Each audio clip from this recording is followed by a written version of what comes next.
요한계시록 1장 17절부터 19절입니다. 그를 뵐 때에 내가 그의 발 앞에 엎어져서 죽은 사람과 같이 되니 그가 내게 오른손을 얹고 말씀하셨습니다. 두려워하지 말아라. 나는 처음이며 마지막이요 살아있는 자다. 나는 한 번은 죽었으나 보아라 영원 무궁하도록 살아있어서 사망과 지옥의 열쇠를 가지고 있다. 그러므로 너는 내가 본 것과 지금의 일들과 이 다음에 일어날 일들을 기록하여라.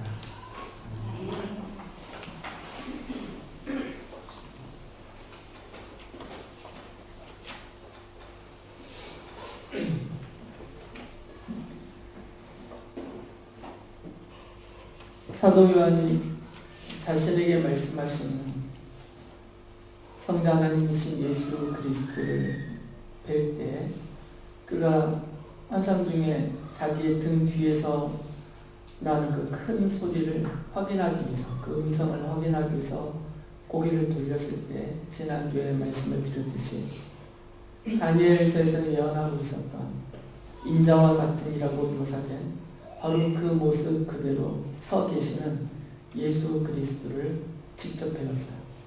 그리고 그 예수 그리스도를 뵐 때 그분 앞에 엎어져서, 완전히 바닥에 엎어져서 죽은 사람과 같이 되었다라고 말을 하죠.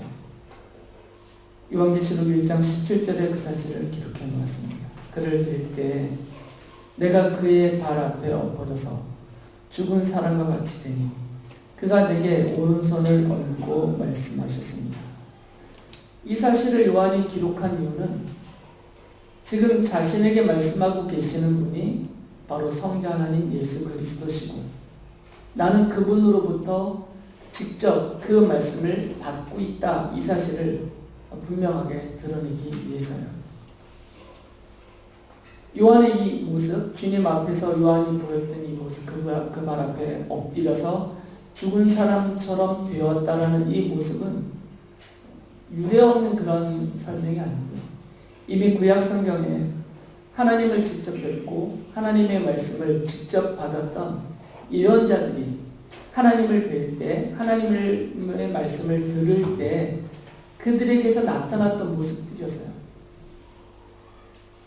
예를 들면 다니엘서 10장 9절을 보면 다니엘이 하나님 앞에서 그의 말씀을 들었을 때 이런 모습을 보였다고 기록을 했죠.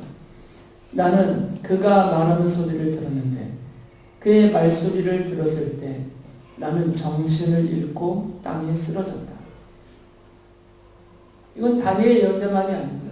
이사야 예언자도 그렇고 예레미야 예언자도 그렇고 에스겔 예언자도 그렇고 하나님의 부르심을 받고 또 하나님을 직접 뵙고 그 말씀을 직접 받았던 예언자들이 또 하나님의 사람들이 공통되게 보였던 모습입니다. 지금 사도 요한도 자기도 그 예언자들과 같은 상태다라는 것을 의도적으로 설명을 해요. 그 이유는 자기에게 말씀하시는 분이 하나님이시다는 거죠. 그리고 내가 들은 말씀, 그리고 기록하여 편지로 보내는 예수 그리스도의 계시는 하나님께로부터, 예수 그리스도로부터 내가 직접 받은 말씀이다, 이 사실을 강조하는 거죠. 그래서 편지로 받아보든 후대에 이것을 또 필사든 번역이든 그런 식으로 해서 전달받는 모든 교회와 성도들이 자신이 기록하여 보내고 있는 이 요한계시록의 내용을 하나님이 직접 말씀하신 하나님의 분명한 말씀으로 믿고 받아들이라, 이것을 지금 요한이 의도적으로 교회를 위해서 기록하고 있는 것입니다. 이사야 예언자는 구약 성경에 보면 하나님을 설명하는 많은 설명들이 있어요. 그리고 이게 반복되는, 이렇게 관용적으로 사용되는 하나님에 대한 설명들이 있는데 그 중에 하나를 이사야서 44장 6절에서 이렇게 표현합니다. 나는 시작이요 마감이다. 나밖에 다른 신은 없다. 하나님에 대한 관용적인 설명 중에 하나가, 하나님을 설명할 때 하나님은 시작이며 마지막이다, 처음이며 끝이다, 이런 표현을 쓰고 있다는 것이죠. 이 표현은 하나님이 온 우주와 세상 안에 있는 모든 만물을 시작하게 하신 창조주이시고 또 그 모든 것을 다스리시며 그 작정하신 대로 모든 것을 이루어지게 하시는 분, 그 마지막까지 모든 것을 다 이루시는 분이다라는 이 사실을 강조하는 표현이에요. 그래서 하나님을 시작이며 마지막, 처음이며 끝이다 이렇게 관용적으로 설명을 합니다. 지금 요한계시록에서 사도 요한에게 임하셨고 그에게 보여주고 계시는 그 하나님, 그 중에서도 성부 하나님에 대한 묘사를 사도 요한이 이렇게 합니다. 요한계시록 1장 8절을 보면 지금도 계시고 전에도 계셨고 앞으로 오실 전능하신 주 하나님께서 나는 알파요 오메가다 하고 말씀하십니다. 알파는 그리스어 알파벳 첫 글자입니다. 오메가는 그리스어 알파벳 마지막 단어예요. 마지막 글자. 그러니까 이것은 처음과 마지막, 시작과 끝 이런 표현이에요. 구약 성경에서 하나님에 대해서 관용적으로 설명했던, 묘사했던 그 내용을 그리스어로 이렇게 설명하고 있는 겁니다. 성부 하나님이 곧 구약 성경에서 예언자들에게 말씀하셨던 바로 그분이신데 그분이 지금 사도 요한에게 환상 중에 임하셨다는 것이에요. 그런데 예수께서도 지금 요한이 그 예수 그리스도를 뵙고 그 앞에 엎어져서 죽은 사람처럼 되었고 그 상태에서 예수 그리스도에 계시고 하나님의 말씀을 받고 있는 거거든요. 그 요한에게 말씀하신 예수 그리스도께서도 당신 자신을 가리키면서 이렇게 말씀하세요. 요한계시록 1장 17절에 보면 두려워하지 말아라. 나는 처음이며 마지막이요 라고 말씀하세요. 구약이 바로 하나님을 가리키는 관용적인 설명을 예수님께서 당신 자신에게도 그대로 적용하고 계시는 겁니다.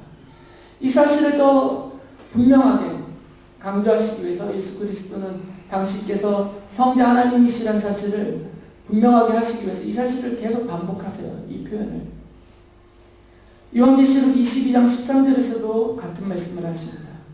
나는 알파며 오메가 곧 처음이며 마지막이요 시작이며 끝이다.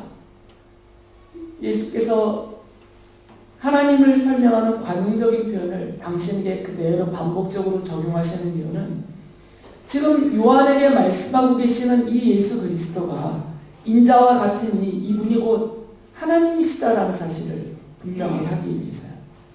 그리고 그분이 지금 예수 그리스도가 요한에게 말씀하고 있는 그리고 기록된 이 모든 내용은 하나님으로서 하시는 말씀이라는 것이죠. 성자 하나님이 사도 요한에게 말씀하셔서 사도 요한은 자신에게 말씀하신 그 하나님의 말씀을 보고 듣고 기록하여서 그 모든 것들을 요한계시록이라는 책으로 기록하여서 교회로 보내고 있다는 것이에요. 그래서 요한계시록 1장 19절에 보면 요한이 이런 표현을 합니다. 그러므로 너는 내가 본 것과 지금의 일들과 이 다음에 일어날 일들을 기록하여라. 실제로 요한계시록의 내용을 보면 이미 이전에 일어났던 일들에 대한 기록이 있습니다. 지금 요한의 시점에서 그리고 지금 현재 요한 앞에 보여지고 일어나고 있는 요한 시대의 일들이 있어요. 그리고 앞으로 주님이 오시는 그날까지 앞으로 일어날 일들에 대한 기록들이 있습니다. 요한계시록에 기록되어져 있는 성자 하나님이 인간 예수로 오셔서 그리스도로서 이 땅에서 하셨던 일들, 그분의 십자가의 고난과 또 부활하심과 하늘에 오르심과 그리고 현재적으로 그분이 다스리시면서 하시고 계시는 일들, 그리고 이후에 재림하실 때까지 주님이 다시 오실 때까지 앞으로 주님께서 하실 일들, 이런 일들을 요한에게 기록하게 하셨다는 것입니다. 요한이 이것을 길게 설명하는 이유는 이 편지를 받아보는, 요한계시록을 받아보는 성도들이 의심하지 않게 하기 위해서요. 왜 그러냐면 워낙 힘든 시절을 보내고 있습니다. 지금 요한의 시대. 그리고 앞으로는 더 힘들어질 것입니다. 로마 제국의 황제들이 교회와 성도들을 계속해서 핍박하고 이것은 거의 260년간 지속되거든요. 그리고 갈수록 더 심해지고 이런 힘겨운 시절을 보내는 교회와 성도들에게 사람이 하는 말은 크게 위로가 되지가 않습니다. 사람이 보여주는 것들은 격려가 되지가 않습니다. 사람이 하는 약속은 별 의미가 없어요.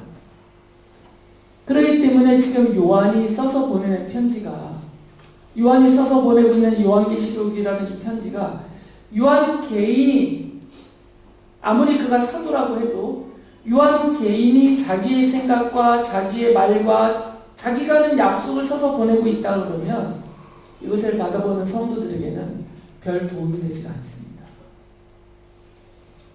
그래서 예수께서는 요한이라는 도구를 사용하셔서 지금 고난 가운데 있는 예수 안에서 고난당하고 있는 성도들을 위로하시고 격려하시고 소망을 주시기 위해서 지금 그들이 받아보고 있는 요한계시록이라는 이 편지가 분명한 하나님의 말씀이라는 사실을 확신하도록 이 부분을 더 강조하시고 있다는 거죠.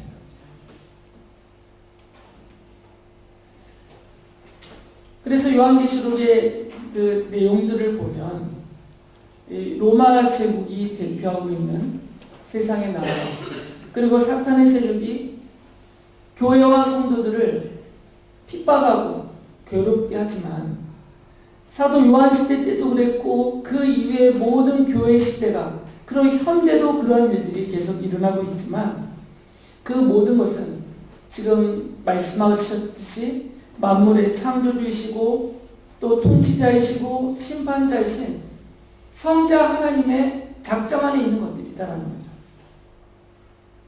그리고 그분의 그 권능, 전지전능하신 그 안에 다 있다라는 거죠. 우리 주님의 생각 바깥에서 벌어지는 일은 없고 주님의 능력 바깥에서 어떻게 주님이 손쓸 수 없는 그런 일들이 벌어지고 있는 것은 아니다라는 겁니다. 지금 요한이 기록하는 이 모든 것들은 성자 하나님의 작정 안에 있고 또 성자 하나님의 통치 안에 있고 성자 하나님의 계획과 그 약속하심 안에 다 들어있다라는 것이죠. 그들의 박해가 로마 제국과 세상 나라와 사탄의 세력의 공격과 박해가 아무리 극심하다 하여도 그것이 주님의 손길 바깥에 있는 것은 아니라는 거죠. 그래서 성자 하나님이 인간 예수로 오셔서 그리스도로서 성도들을 위하여서 십자가에서 죽으시고 부활하시고 본래 그분이 앉아 계셨던 하늘 보좌에 오르셔서 그 작정하신 대로 지금 모든 것을 그리고 이 세상 나라를 다스리고 계시고 있다. 그 사실을 믿고 확신하고 그래서 너무 두려움과 낙심과 좌절에 빠지지 말라. 이렇게 위로하시면서 격려하시고 소망을 주고 계시는 거죠.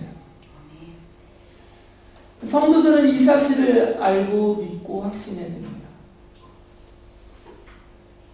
지금 우리가 보고 있는 그리고 듣고 있는 기록된 하나님의 말씀인 성경은 사람의 말과 또 사람의 생각을 적어놓은 글이 아니라는 것이죠.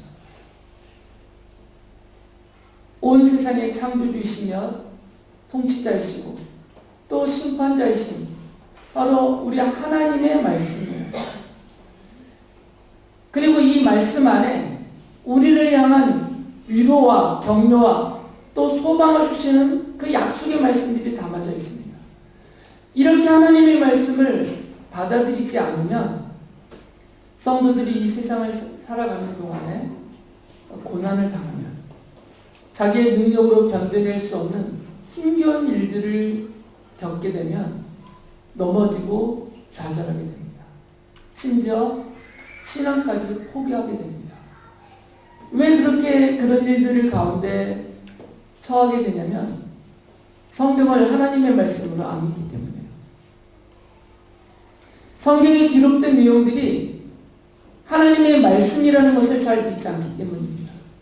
성경이 말하고 있는 그 하나님을 믿지 않기 때문에요. 성경에 담아두신 그 하나님의 약속을 믿지 않기 때문에요. 그러니까 넘어집니다. 사람 때문에 넘어지고, 물질 때문에 넘어지고, 건강 때문에 넘어지고, 사업 때문에 넘어지고, 이 세상 일 때문에 넘어져서 좌절하게 됩니다. 그러나 우리 성도들을 힘겹게 하고 넘어뜨리고 쓰러뜨리는 그 모든 것들은, 그것이 무엇이 됐든 다 하나님의 작정과 통치하심과 그 약속하심 안에 다 담겨져 있는 것들이에요. 하나님의 뜻 바깥에 있지 않습니다. 하나님의 능력의 손길 바깥에 있지 않아요. 그것을 믿어야만 고난 가운데서도, 특히 예수 안에서 당하는 고난 가운데서도 이겨낼 수가 있다는 거죠. 그래서 요한을 통해서 이 부분을 분명하게 강조하고 계시는 겁니다. 그러면서 예수님이 내가 누구다라는 사실을, 지금 요한에게 말하고 있는 바로 당신이 누구신지를 설명을 해주세요. 그것은 요한에게가 아니라 요한을 통하여서 교회와 성도들에게 설명을 하고 계시는 거죠. 요한계시록 1장 18절에서 예수께서 스스로 이렇게 말씀하십니다. 나는 살아있는 자다. 나는 한 번은 죽었으나 보아라 영원 무궁하도록 살아있어서 라고 말해요. 성자 하나님이신 예수 그리스도는 자신을 십자가에서 죽으시고 부활하신 바로 그분이다 라고 말씀하고 계세요. 반복해서 말씀드렸듯이 성자 하나님이신 우리 주님께서 인간 예수로 이 땅에 오셔서 그리스도로서 죄인들인 우리들을 향한 그 하나님의 공의로우신 그리고 공평한 진노와 심판과 그 형벌을 대신하여 받으시고 십자가에서 죽으셨습니다. 그래서 사도 바울이 이런 말을 한 거죠. 로마서 5장 9절에 보면 그러므로 지금 우리가 그리스도의 피로 의롭게 되었으니 그리스도로 말미암아 하나님의 진노에서 구원을 얻으려는 것은 더욱 확실합니다. 어떤 유명한 사람이 또는 위대한 영웅이 나를 대신하여 죽었다라는 것은 고맙고 그 나름의 가치가 있는 일이지만 그의 죽음이 하나님의 공의롭고 공평한 그 진노와 심판과 형벌에서 나를 벗어나게 해주진 않습니다. 자식을 위하여 자기 목숨을 내어놓는 부모님들이 있습니다. 형제나 친구들을 위하여 기꺼이 자기의 생명을 내어놓는 그런 사람들이 있어요. 인간적으로는 정말 고귀한 희생이고 그 가치를 세상 무엇과 비교할 수 없이 높게 인정받고 여겨줄 만한 것들입니다. 하지만 그들의 죽음이 우리를 하나님의 진노로부터 그 심판과 형벌로부터 영원한 지옥 사망으로부터 벗어나게 해결해 주지는 않습니다. 하지만 성자 하나님이 직접 인간 예수로 오셔서 그리스도로서 우리를 대신하여서 나에게 쏟아질 나의 죄에 대해서 쏟아질 하나님의 진노를 그 심판과 형벌을 대신 받고 죽어주셨기 때문에 그 나를 향하여 쏟아질 하나님의 진노와 심판과 형벌이 다 사라졌다는 것이죠. 하나님의 용서하심 아래서 다 사라졌습니다. 그래서 우리를 하나님이 보실 때에는 더 이상 벌하실 것이 없는 사람, 더 이상 벌하실 죄가 없는 사람으로 여김받게 해주신 것이에요. 의인으로 여김받게 해주시고 거룩한 하나님의 백성으로 하나님의 자녀로 삼아주셨다는 것이죠. 그래서 예수께서 이렇게 말씀하신 겁니다. 예수께서 자신이 십자가에서 죽었다가 부활하여 영원 무궁하도록 살고 있다 이렇게 말씀하신 것은 단순히 그 생명이 영원토록 지속되고 있다 그런 의미로 하신 말씀은 아니에요. 출애굽기에 보면 모세가 하나님에 대해서 이렇게 설명했어요. 주님께서 영원 무궁토록 다스리실 것입니다. 다윗은 시편 16절에서 이런 말을 합니다. 주님은 영원 무궁토록 왕이십니다. 이방 나라들은 주님의 땅에서 사라질 것입니다. 예수께서 당신 스스로가 한 번은 죽었다가 십자가에 죽으심이죠. 다시 살아나셨어요. 부활하신 이후에 영원 무궁토록 살아있다라고 말씀하신 것은 단순하게 그 생명이 지속된다는 의미가 아니라 바로 모세가 말하고 다윗이 말하고 구약 성경 전체가 말하고 있는 하나님으로서 그 세상 모든 것을 통치하고 다스리시는 왕으로서 계시다. 곧 통치하심을 강조하는 표현이에요. 그러니까 세상 창조 때부터 지금까지 그리고 앞으로도 영원하도록 우리를 대신해서 십자가에 죽으시고 부활하신 예수 그리스도는 왕으로서 통치자로서 다스리시고 주관하고 계시다라는 말씀이에요. 그래서 예수께서 직접 이렇게 말씀하신 겁니다. 요한계시록 1장 18절 보면 보아라 영원 무궁하도록 살아있어서 사망과 지옥의 열쇠를 가지고 있다. 사망과 지옥의 열쇠를 가지고 있다는 얘기는 잠그고 풀 권세가 있다는 얘기예요. 다시 말하면 다스리는 권세가 있다는 것이죠.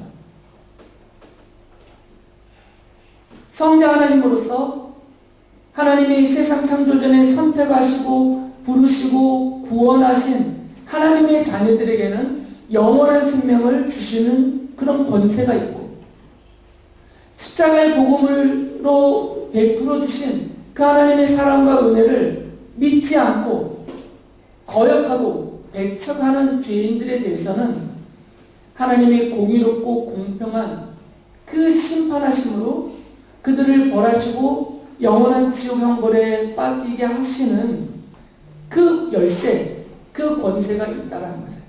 이 열쇠는 권세를 말합니다. 잠그고 푸는 권세요. 그러니까 잠그면 그리고 풀면 이거를 잠그시고 푸신 그분의 권세가 있기 때문에 어느 누구도 이분의 잠그심을 풀어버릴 수 없고 이분의 열으심을 닫아버릴 수가 없다는 것이죠. 그 권세를 갖고 계신 분이라는 겁니다. 요한계시록 3장 7절에 보면 이런 말씀을 하세요. 빌라델비아 교회 심부름꾼에게 이렇게 써 보내라. 거룩하신 분, 참되신 분, 다윗의 열쇠를 가지고 계신 분, 여심은 닫을 사람이 없고 닫으시면 열 사람이 없는 그분이 말씀하신다. 성자 하나님이신 예수 그리스도는 바로 그 왕권을 상징하는 다윗 시대 그의 통치 아래 있는 그 나라에서 절대적인 그 강력한 왕권을 갖고 있었던 그 다윗의 왕권을 설명하고 묘사하는 상징하는 그 다윗의 열쇠, 그 열쇠를 주님이 지금 갖고 계시다는 겁니다. 그러니까 주님의 작정하심을 따라서 주님의 다스리심이 영원 무궁토록 교회뿐만 아니라 온 우주와 세상 나라와 그 안에 있는 사탄의 세력을 포함한 모든 만물에게 미치고 있다는 것이에요. 그러니까 두려워하지 말라는 겁니다.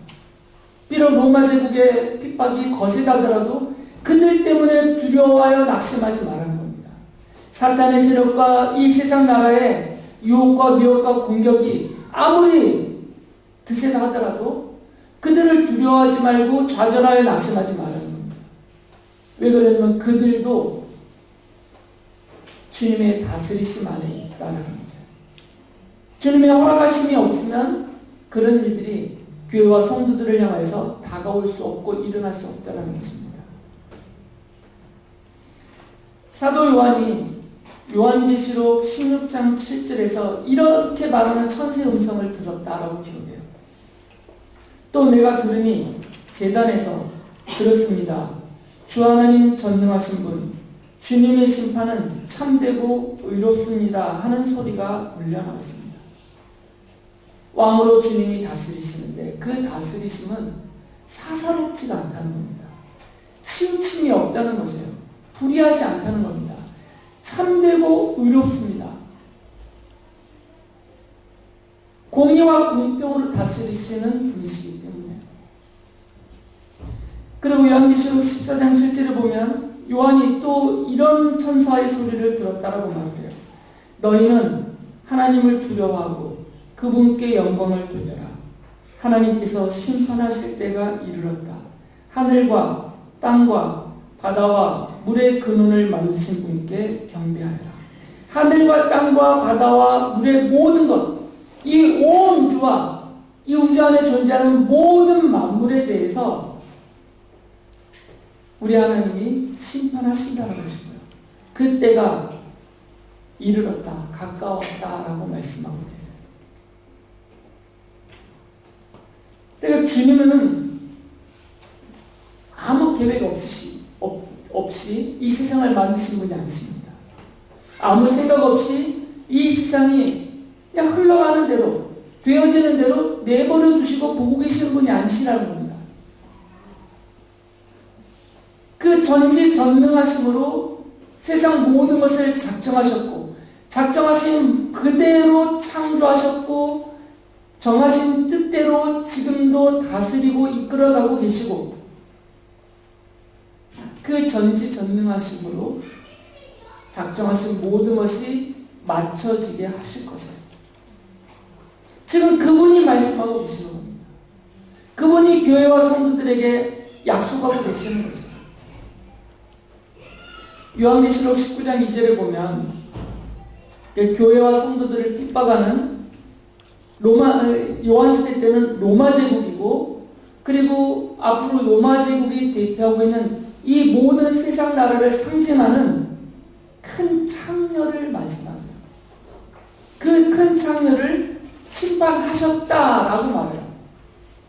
이렇게 말하죠. 그분의 심판은 참되고 의로우시다. 음행으로 세상을 망친 그 큰 창녀를 심판하셨다. 자기 종들이 흘린 피의 원한을 그 여자에게 갚으셨다라고 말씀하세요.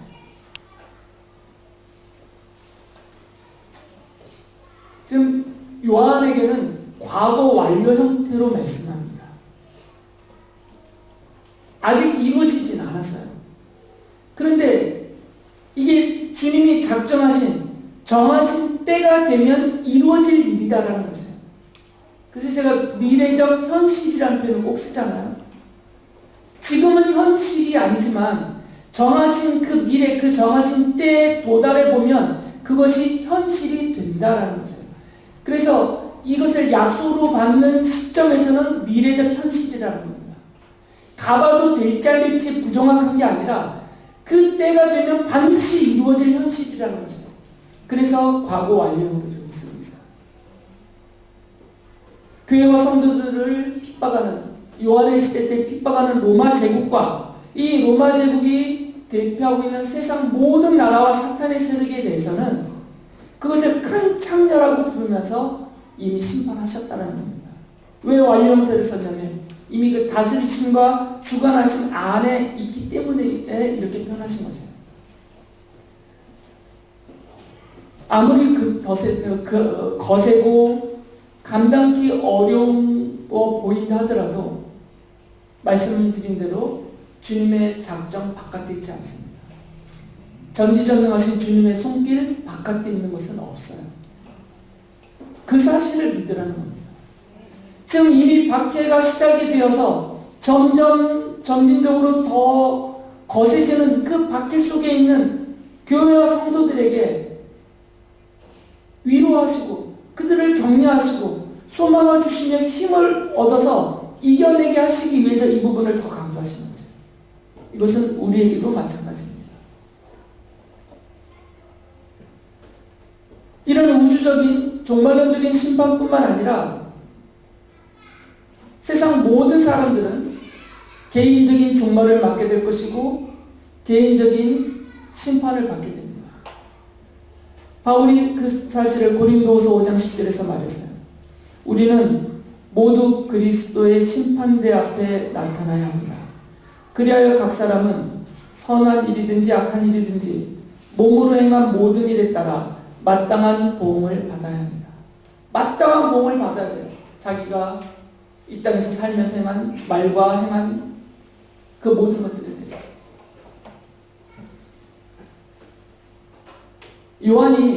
요한계시록 20장 13절에 보면 환상으로 한 장면을 보고 있는데 하늘에 크고 흰 보좌가 놓여 있어요. 그리고 그 보좌에 하나님이 앉아 계십니다. 그리고 그 하나님이 심판을 하고 계세요. 그 광경을 눈으로 봤습니다. 그 사실을 이렇게 기록했어요. 요한계시록 20장 13절 보면 바다가 그 속에 있는 죽은 사람들을 내놓고 사망과 지옥도 그 속에 있는 죽은 사람들을 내놓았습니다. 그들은 각각 자기들의 행위대로 심판을 받았습니다. 바다는 세상에 대한 상징적인 표현이에요. 그러니까 세상 모든 사람이 있든지 이미 죽었든지 간에 마지막 날에 주님이 재림하신 그 마지막 날에 하나님의 보좌 앞에서, 그래서 흔히 쓰는 말이 백보자 심판 이런 표현 쓰잖아요. 희고 큰 하나님의 보좌이기 때문에 그 하나님의 보좌 앞에서 개인적인 심판을 받는다는 것이죠. 앞서 말씀드린 것은 우주적인 심판입니다. 주님이 재림하시는 날, 온 우주의 마지막 날이에요. 그래서 그것을 우주적 종말이라고 불러요. 그 날에는 온 우주와 그 안에 있는 모든 만물과 사탄의 세력을 포함한 영적인 모든 존재들까지 우주적인 심판을 받게 됩니다. 그러나 그 우주적인 종말과 우주적인 심판의 그 날이 오기 이전에 모든 사람들은 개인적인 종말을 맞습니다. 육체의 죽음이 개인적인 종말이에요. 이렇게 육체의 죽음으로 개인적인 종말을 맞으면 어느 누구도 예외 없이 모든 사람은 그리스도의 심판대 앞에서 개인적인 심판을 받게 되어 있습니다. 지금 요한은 그 광경을 설명하고 있는 거죠. 우주적인 종말과 개인적인 종말을 함께 보고 있는 거죠. 성도들은 그리스도의 심판대 앞에서 자신이 지금 과거, 현재, 미래에 짓게 되는 모든 죄에 대해서 용서를 받은 자이기 때문에 예수 그리스도의 십자가 복음을 믿고 그 믿음으로 하나님의 약속하심을 따라서 모든 죄를 용서받은 자들이기 때문에 그리스도의 심판대 앞에서 그 믿음을 인정받고 하나님이 약속하신 영원한 생명을 얻고 하나님의 나라에 들어가서 영원토록 주님 안에서 약속하신 안식과 평화와 복을 누리며 살게 될 것이다. 그러나 십자가의 복음으로 베풀어 주시고 드러내 주신 하나님의 사랑을 믿지 않고 거역하고 배척하고 등진 세상 사람들은 자신이 지은 그 죄에 대해서 용서함을 받지 못했기 때문에 하나님의 공의와 공평에 따른 마땅한 보응으로 심판을 받고 그 형벌로 육체의 죽음뿐만 아니라 영원한 죽음인 지옥에 가게 될 것입니다. 우주적인 종말은 이미 정해진 날입니다. 주님이 이 땅에 약속하신 대로 다시 오시는 그날, 주님이 약속하셨기 때문에 이것은 미래적 현실이에요. 그 날이 되면 온 우주적인 종말이 일어날 것입니다. 그러나 그 날이 언제일지 우리에게는 아직 알려주시지 않았기 때문에 모른다 하더라도 우리들은 개인적인 종말을 맞습니다. 성도들은 개인적인 종말을 맞아요. 다 죽으니까 언젠가는. 그리고 개인적인 종말을 맞을 때 개인적인 심판을 받습니다. 이 자리에 있는 여러분들은 세상 창조 전에 하나님이 하나님의 자녀로 삼기로 선택하셨기 때문에 그리고 그 정하신 때에 부르셔서 교회로 모으시고 예수 그리스도의 십자가 복음을 믿고 약속하신 죄 용서함의 은혜를 입어서 하나님을 아버지라 부르는 하나님의 자녀가 되게 해주셨기 때문에 개인적인 종말을 맞아도 개인적인 심판을 받게 되더라도 그 죄에 대한 하나님의 심판 아래서 지옥 사망에 빠질 일은 없습니다. 여러분은 그 즉시 개인적인 종말의 날에 개인적인 심판대 앞에서 그 즉시 그 믿음으로 인하여서 하나님이 약속하신 영원한 생명과 하나님 나라의 그 복을 누리게 될 것입니다. 지금 이 사실을 알려주고 계세요. 예수 안에서 고난당하는 성도들에게 이 사실을 알려주고 계십니다. 이 약속을 믿으라 하고 계세요. 그래야만 견뎌낼 수 있기 때문입니다. 예수 그리스도는 십자가에서 죽으시고 부활하셔서 성도들의 죄에 대한 하나님의 진노와 형벌을 용서받게 해주셨습니다.